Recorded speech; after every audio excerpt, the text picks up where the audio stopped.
Indot ta kayo no kay akong uyab, aga pa mo pud siya na aga pa pud. Oh, abot kaya kay mana to sa trabaho. Maulit na Saan po na yung gisgutan diya? Ha? Maulit namin ni Gubay, naman sa trabaho. Na may laing buhaton, okay naman ang Sige, okay nga. Patabang ko na yung advice bahin sa akong ex pa.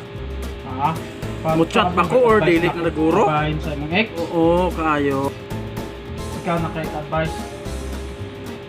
Storya pod, wala ko kay na tapang pod na niya kung answer ka na kuan lang ang imong ex. I-chat rin mo na sige. Oo niya. Kung i-ignore ka, chat lang gyud kung siya gani mo pirmi.